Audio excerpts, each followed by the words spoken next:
2024 లేదా 25లో డిగ్రీ లేదా బీటెక్ చదివారా? సాఫ్ట్వేర్ జాబ్ కోసం ఎదురు చూస్తున్నారా? అయితే కోడ్ జ్ఞాన్ 100 డేస్ కోర్సులో చేరండి, జాబ్ సాధించండి.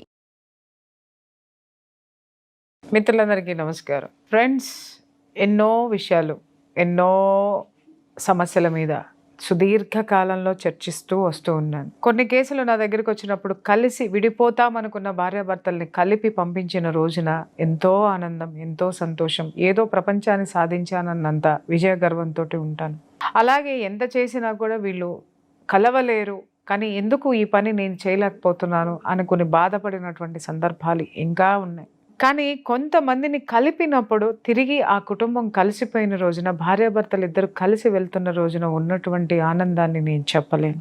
అలాగే నా దగ్గరికి వచ్చేటటువంటి కేసులు ఇలా ఉంటే, కోర్టుకు ఎక్కినటువంటి కేసులు విపరీతంగా వన్స్ కోర్టు స్టెప్ ఎక్కిన తర్వాత ఒకవేళ కలవాలని ఇటు తరపు నుంచో అటు తరపు నుంచో ఎవరి వైపున ఉన్నా కూడా, నువ్వు నన్ను కోర్టుకు లాగావు, నువ్వు నన్ను పోలీస్ స్టేషన్కి పిలిచావు, నువ్వు నన్ను నలుగురిలో అవమానించావు, నువ్వు నువ్వు నువ్వు నువ్వు అనేటటువంటి ఆ నేను అనేటటువంటి అహంతో కానివ్వండి, లేకపోతే సమాజంలో అల్లరైపోయాం అనేటటువంటి ఒక ఫాల్స్ థింకింగ్లో కానీ ఉండిపోయి, కలవడానికి ఎట్టి పరిస్థితుల్లోనూ ఇష్టపడక వన్స్ వెళ్ళిపోయాం కాబట్టి తెగిపోవాల్సిందే అనేటటువంటి మూర్ఖత్వంతో కూర్చుని ఆ సంసారాలని నాశనం చేసుకునే కొంతమంది మూర్ఖులు కూడా ఉంటారు. ఆ వాళ్ళని చూసినప్పుడల్లా నాకు ఎంతో బాధ అనిపిస్తుంది. అయితే ఈ విషయం మీద నాకు అసలు కోర్టులో ఈ విడిపోయినటువంటి భార్యాభర్తల్ని తిరిగి కలపడానికి కానీ ఇలాంటి సిచ్యుయేషన్లో ఎలాంటి ప్రొవిజన్ ఉంటుందో నాకు తెలుసుకోవాలనిపించి, మన డివర్స్ ఎక్స్పర్ట్ నాగేశ్వరరావు గారు, ఆయనకి డివర్స్ ఇచ్చి విడదీయడమే తెలుసు, ఆయన కలపడం అనేది ఆయన చేస్తారో లేదో ఒకసారి కనుక్కుందాం. నాకు కూడా క్యూరియాసిటీగా ఉంది. సార్ నమస్తే. సార్ చెప్పండి, డివోర్స్ ఎక్స్పర్ట్ అని మీకు పెద్ద బిరుదు ఉంది, సో ఎక్స్పర్టే నాకు కూడా తెలుసు, కీర్తి కిరీటం అయితే బాగుంది. నేను అడుగుతున్నాను సార్, యాజ్ ఎ హ్యూమన్ బీయింగ్గా, నాకు ఒక కాపురాన్ని నిలబెట్టినందుకు, మీకైనా నాకైనా, మీ రూమ్లో కౌన్సిలింగ్స్ నేను కొన్ని వందలు చూశాను. మీకు ఇక్కడ ఒక విషయం చెప్పాలి సార్, డివోర్స్ ఎక్స్పర్ట్ అని చెప్పేసి అని మాట్లాడుతున్నాను కదా, ఆయన కౌన్సిలింగ్ చేసేటప్పుడు ఒకసారి ఆయన దగ్గరికి వెళ్ళండి, నేను చూశాను. భర్తకి చెప్తాడు ఆయన, ఏమయ్యా భార్య కాళ్ళు పట్టుకుంటే ఏం పోయింది నీకు, తాళి కట్టినావు కదా, పెళ్ళాం కాళ్ళు పట్టుకుంటే ఏమైంది, పట్టుకో, మూసుకొని కూర్చున్నావంటే హ్యాపీగా 100 ఏళ్ళు బతికేస్తావు. నేను ఇంత పెద్దోడిని, నేను చాలా హ్యాపీగా నా భార్యకి సరెండర్ అయి ఉంటున్నాను, నీకేమైందని తనని తాను వాళ్ళ ముందు ఆవిష్కరించుకుని మరి వాళ్ళకి చెప్పి ఇది చేస్తారు. అలాగే పక్కనే ఉన్నటువంటి ఆడపిల్లలకి చెప్తారు, అమ్మ అత్తమామలు వస్తారు, అత్తమామలకి ప్లేస్ ఇవ్వవా నువ్వు, అత్తమామలకి తిండి పెట్టవా నువ్వు, ఏమైందమ్మా నీ తల్లిదండ్రులు నీకు ఎదురు తిరిగితే వదిలేసి వెళ్ళిపోతావా, వాళ్ళ దగ్గర అడ్జస్ట్ అయినప్పుడు నువ్వు పెళ్లి చేసుకుని వచ్చిన తర్వాత తల్లిదండ్రులు నీ తల్లిదండ్రులు కాదా, ఏమైంది, భర్త ఒక మాట అంటాడు, ఒకటి కొడతాడు, బాధపడినప్పుడు దాన్ని పరిష్కరించుకునే దశగా వెళ్ళాలి కానీ కోర్టులకు ఎక్కుతారా అని ఆయన శతవిధాల ఆయన కౌన్సిలింగ్ చేసి ముందు కలిపే ప్రయత్నం చేసి ఇలా కలిపి పంపించినవే నేను ఎక్కువ చూశాను. కాదు అని వచ్చిన కేసులు ఏవైతే ఉన్నాయో వాటి అంతు చూస్తారు ఆయన. అలా డైవర్స్ ఎక్స్పర్ట్ అయ్యారు ఆయన. సార్ చెప్పండి, ఒక క్లారిటీ ఇవ్వాలి కదా. చెప్పండి సార్, నిజంగా మనకి అలా కలిసి వెళ్ళిపోయిన రోజున మీ మొహంలో సంతోషం కానీ నా హృదయంలో సంతోషం కానీ అద్భుతంగా ఉంటుంది. ఇలా కోర్టు మెట్లెక్కేసాం కదా, ఇక కలవలేము అని అలా విడిపోయి, లేదా ఆల్రెడీ డివోర్స్ తీసుకొని విడిపోయి మళ్ళీ కలవాలి అనుకునే వాళ్ళకి మీరు ఎలాంటి, జనరల్గా మ్యాట్రిమోనియల్ ఇష్యూస్లో ఎప్పుడైనా కూడా, నేను ఎంత డైవర్స్ ఎక్స్పర్ట్ అయినా కూడా నేను కూడా ఒక human being first. Exactly, I know sir, అందుకే ఎక్స్ప్లెయిన్ చేశాను. చట్టపరంగా మనం ఒక టాప్ మోస్ట్ లెవెల్ ఉండొచ్చు కానీ కొద్దిసేపు చట్టాన్ని పక్కన తీసి పెట్టేస్తే I'm also human being like everybody. అవునండి, ఎమోషన్స్ కానీ అవి కానీ అంత సేమ్ ఉంటాయి, దాంట్లో బాగా ఎక్కువ ఉంటాయి సార్ మీకు. నేనైతే అందరికీ ఎక్కడైనా కూడా అందరికి నేను చెప్పేది ఏంటంటే, కలిసి ఉండాలన్నా విడిపోవాలన్నా అదొక ప్రశాంత వాతావరణంలో జరగాలి. ప్రశాంత వాతావరణంలో జరగాలి తప్ప కోర్టులకు రాకండి. ఎందుకంటే court is a lengthy process, painful ఉంటుంది, లెంతీ ప్రాసెస్ ఉంటుంది. తర్వాత ఇంకా ఎక్కువ గొడవలు జరిగే అవకాశాలు ఇవన్నీ ఉంటాయని నేను చాలా స్పష్టంగా చెప్తే, ఎవరు వచ్చినా ఫస్ట్ వాళ్ళు కలిసిపోవడానికి వచ్చినా విడిపోవడానికి వచ్చినా కోర్టుని ఇంటర్ఫియర్ చేయకండి లైఫ్లో అని చెప్తా. అది ఇక తర్వాత మనం ఎప్పుడైనా కూడా ఏంటంటే, నేనైతే అందరినీ కలిసి ఉండమనే చెప్తా. యాజ్ ఎ హ్యూమన్ బీయింగ్ అయితే కలిసి ఉండమని చెప్తా. నేను చూసాను ఎందుకంటే సార్. మళ్ళా ఎవరినో Number of చేసుకోవాలా, cases మీరు ఎలా మళ్ళా ఎవరినో counseling చేసుకోవాలా, ఇస్తారో. మళ్ళీ ఎవరినో చేసుకోవాలా, మళ్ళీ సెకండ్ మ్యారేజ్ అవి ఇవి అంతా మెయిన్ ఇది చికాకు ఉంటాయి ఉదాహరిస్తారు. కాబట్టి. అమ్మ ఇంకొకటి వస్తాడు, ఇలాగే అవుతుంది, ఏం చేస్తావు, అప్పుడు అడ్జస్ట్ అవుతావు కదా, అదే ఇప్పుడు అడ్జస్ట్ అవ్వని ఇద్దరికి చెప్పడం కూడా నేను అది. చూసాను. కాబట్టి అందరినైతే Yes. కలిసి ఉండమనే చెప్తాం మనం. యా, కానీ మన దగ్గరకు వచ్చినప్పుడే వాళ్ళు ఒక మైండ్ సెట్ చేసుకుని వచ్చేస్తారు. వచ్చేస్తారు. ఏమని, అబ్బా సార్ దగ్గర పోతే డైవర్స్ వచ్చేస్తారు. బట్ వాళ్ళకి ముందు మీరు బ్రష్ చేసి తోముతారన్న సంగతి చాలా మందికి తెలియదు. ఆ తర్వాతే ఎక్స్పర్ట్ మీరు. సార్ దగ్గర పోతే డైవర్స్ వచ్చేస్తారు కదా అయిపోతుంది. Yeah, yeah. నేను కలపడానికి ట్రై చేస్తుంటే వాళ్ళు డైవర్స్ గురించి ఆలోచిస్తుంటారు. సార్ మీ దగ్గరకు వచ్చిందే డైవర్స్ కోసం సార్, ఇక మేము కొంత సార్ అనే టైంలో మాట్లాడుతుంటారు.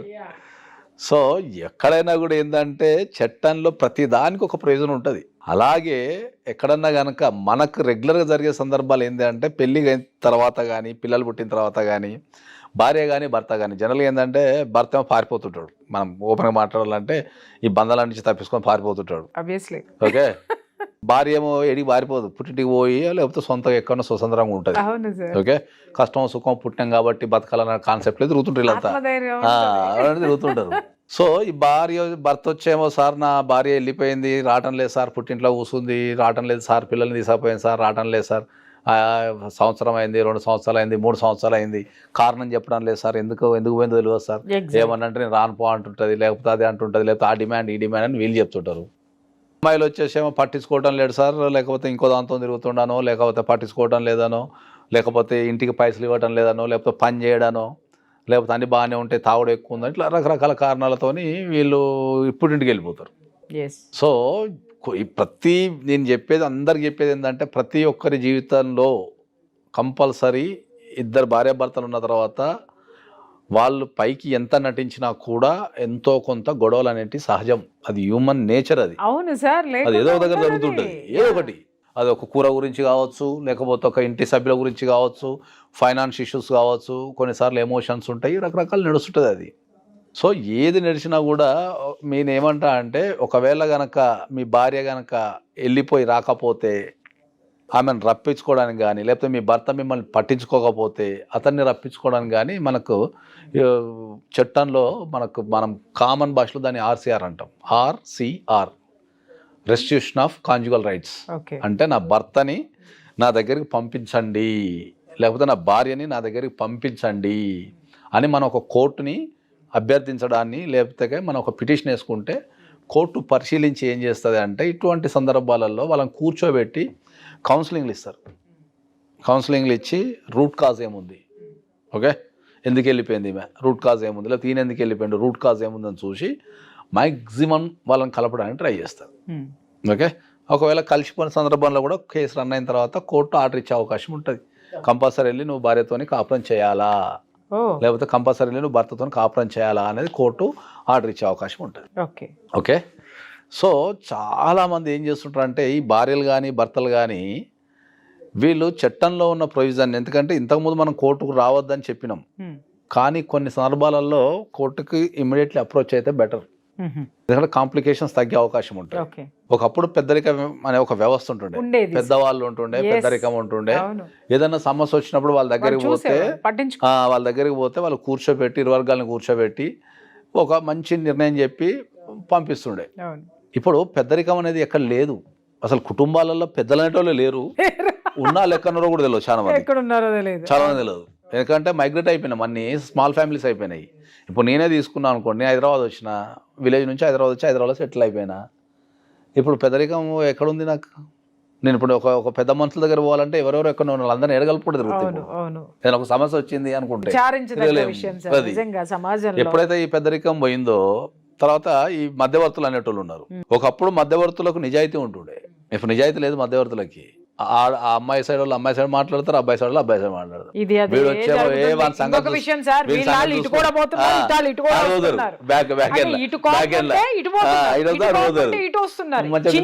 మంచిగా పిలుస్తూ వస్తారు, తింటారు, బిర్యానీ తింటారు, ఇంత 90 చేస్తారు, అంటారు, కత్తులు తిప్పి వెళ్ళిపోతారు కదా. సాయంత్రం ఇంకా పార్టీ ఎక్కువ చేసుకుంటారు, చిరుగులు ఇంకా ఎక్కువ అవుతుంది. Yes, exactly. సో ఇక్కడ పెద్దరికం అనేది పోయింది, అవును, మధ్యరికం అనేది పోయింది. అది అబ్బా సూపర్ రెండు చెప్పారు. మిగిలినాయి. పోయింది, మధ్యరికం పోయింది. అవును. కాబట్టి తప్పకుండా మనం కోర్టుకి వెళ్ళాలా, ఇక వేరే ఆప్షన్ లేదు. అవును, ఇప్పుడు పెద్ద కోర్టు. ఎప్పుడు కోర్టులో ఏమవుతుంది అంటే మనం వచ్చినప్పుడు అక్కడ ఎక్స్పర్ట్స్ ఉంటారు, వాళ్ళు ఇటు సైడ్ ఉండరు అటు సైడ్ ఉండరు, ఇంకా ఎవరి సైడ్ ఉండరు. ఒక సమస్యను సాల్వ్ చేయడానికి ఒక స్టాఫ్ ఉంటుంది, మీడియేషన్ సెంటర్లు ఉంటాయి, కౌన్సిలింగ్ సెంటర్లు ఉంటాయి. కొన్ని సందర్భాల్లో జడ్జి గారు కూడా పర్సనల్గా తీసుకొని దాన్ని అది చేస్తూ ఉంటారు. కాబట్టి కలిపే అవకాశాలు చాలా ఎక్కువ ఉంటాయి. అది వీళ్ళు ఏంటంటే వీళ్ళు కోర్టుకు రాకుండా ఇంట్లో కూర్చొని మావిడ పోయి 2 సంవత్సరాలు అవుతుంది, మా ఆయన పోయి 2 సంవత్సరాలు అవుతుంది, మా ఆయన పట్టించుకోవటం లేదు, మావిడ పట్టించుకోవటం లేదు, నేను వండుకోలేక వస్తున్నా, మాకు అది ఉన్నది ఇది ఉన్నది, వీని పట్టుకోను వాని పట్టుకొని బతిలాడుకుంటూ తిరుగుతుంటారు తప్ప కోర్టుకు రారు. వాళ్ళు కోర్టుకు వచ్చి కనుక పిటిషన్ వేసేసుకుంటే, ఒకవేళ కోర్టు వద్దనుకుంటే వాళ్ళకి లీగల్ సర్వీసెస్ అథారిటీ ఉంది, లీగల్ సర్వీసెస్ అథారిటీ ఉంది. అక్కడికి వెళ్ళి కూడా అక్కడ ప్రతి కోర్టులో ఉంటుంది, ప్రతి కోర్టులో అక్కడ పోయి లీగల్ కూడా సర్వీసెస్ పిటిషన్ అథారిటీ ఉంటుంది. వేసుకోవచ్చు. కోర్టుకి అక్కడికి పోయి వెళ్ళక్కర్లేదు, కూడా అక్కడ పిటిషన్ పిటిషన్ వేసుకోవచ్చు. వేసుకోవచ్చు. వాళ్ళు వేసుకున్నా కూడా పిలిపించి మాట్లాడతారు. ఓ గుడ్. కోర్టు పిలిస్తే ఎవరైనా రావాల్సిందే, ప్రధానమంత్రి రావాల్సిందే. ఆబ్వియస్లీ నేను రావడానికి లేదు. అవును, ఇప్పుడు మా దగ్గరకు వస్తారు, సార్ మావిడ పోయి 2 సంవత్సరాలు అయినా సార్ ఎవరు పిలిచారు రావటం లేదు అంటారు. కోర్టు వెళ్తే ఖచ్చితంగా వస్తుంది. ఆయన కోర్టులు వేసుకోరా అంటే, లేదు సార్ ఆ పెద్ద మనిషి పిలిస్తే రావటం లేదు సార్, పంచాయతీ పిలిస్తే రావటం లేదు సార్, నీ దుక్కున్నాడు చెప్పుకోపోమాట సార్, లేకపోతే వచ్చి అందరికీ నేను కొన్ని లక్షల కేసులు డైవర్స్ కేసులు చేసి అందరికీ ఏం చెప్తున్నా అంటే, డైవర్స్ కేసులలో కానీ అంటే ఒక మ్యాట్రిమోనల్ ఇష్యూస్లో కానీ మీరు టైం ఎంత వేస్ట్ చేస్తే మీ జీవితం అంత ఖరాబ్ అయిపోతుంది, మీ ఏజ్ పోతుంది. అమ్మాయిలకైతే పీసీఓడీలు పీసీఓఎస్లు హార్మోన్ ప్రాబ్లమ్స్ అవి ఇవన్నీ పిల్లలు పుడతారు లేట్ అయితే. ఓకే, అబ్బాయిలకి ఏమో ఏజ్ అంతా అయిపోయిన తర్వాత పిల్లని ఇస్తలేరు. ఇప్పుడు ఎంజాయ్ చేయాల్సిన ఏజ్లో ఈ కోట్ల చుట్టూరు వాటి తిరిగి జీవితాన్ని నాశనం చేసుకుంటారు. సో కోర్టుకి అనేది మనం once step into the court and legal service అథారిటీకి కూడా దాని కూడా వెళ్ళొచ్చు, లీగల్ సర్వీస్ అథారిటీకి కూడా అక్కడ కూడా వేసుకోవచ్చు. కోర్టుకు ఫ్యామిలీ కోర్టుకి వెళ్ళాలని రూల్ ఏం లేదు, ఏడికి పోయినా వేసుకోవచ్చు. మధ్యవర్తిత్వం వాళ్ళు చేస్తారు కూర్చోబెట్టి. సో నేను అందరికీ చెప్పేది ఏంటి అంటే, ఒకవేళ మీ భార్య కానీ భర్త కానీ రాకపోతే ప్రశాంతం కూర్చొని ఫస్ట్ పెద్ద మనుషుల దగ్గరికి వెళ్ళండి, కమ్యూనిటీ పెద్దల దగ్గరికి వెళ్ళండి, లేకపోతే పెద్ద మనుషుల దగ్గరికి వెళ్ళి 2 రావంటే ఇమీడియట్లీ కోర్టుకు వచ్చేసి కలపాల్సిన బాధ్యత నాకుంటే నేను కలిపేస్తా. సూపర్, అదే చెప్తున్నా. ఎందుకు 2 సంవత్సరాలు 3 సంవత్సరాలు భార్య లేకుండా భర్త లేకుండా గడపడం ఎందుకు? అవును, విన్నారు కదా ఫ్రెండ్స్, సార్ చెప్పేది విన్నారు కదా, ఎంత అద్భుతంగా చెప్పారో చూడండి. మీరు ఎంత చేసినా నా భార్య రావడం లేదు, నా భర్త రావడం లేదు, ఇది చేయడం లేదు అని అన్నప్పుడు మీరు కోర్టుల చుట్టూ తిరుగుతున్నారు, కానీ కాంప్రమైజింగ్కి ఎలా వెళ్ళాలి, ఎవరు తీసుకొస్తారు, ఎవరు కూర్చోబెడతారు, ఎవరు చేయగలరు అనేటటువంటి అవగాహన మీకు ఒకటి వస్తే ఖచ్చితంగా మీ కాపురాల్ని మీరు నిలబెట్టుకునేటటువంటి అవకాశం ఉంటుంది. కోర్టులు అనేవి విడదీయడానికి కాదు, కోర్టులు అనేటివి కలపడానికని కూడా చాలా స్ట్రాంగ్గా సార్ చెప్తున్నారు. సార్ ఏం చెప్తున్నారు, కోర్టుకి వేసుకోండి నేను కలుపుతాను అనేసి అని అంటున్నారు. సో ఎవరైనా సరే ఇలాంటి ఇష్యూస్లో కనుక మీకు ఏమైనా ఉన్నాయి అనుకుంటే, సార్ని అప్రోచ్ అవ్వాలనుకుంటే స్క్రీన్ మీద ఉన్నటువంటి నెంబర్స్కి కాల్ చేయొచ్చు. మీకు ఏ విధమైనటువంటి డౌట్స్ ఉన్నా కూడా సార్ దగ్గరికి వచ్చి సార్ అపాయింట్మెంట్ తీసుకొని కలిసి మీ డౌట్స్ క్లియర్ చేసుకోవచ్చు. అప్రోచ్ అవ్వాలనుకుంటే సార్ని అప్రోచ్ అవ్వచ్చు. Thank you sir, thank you so much.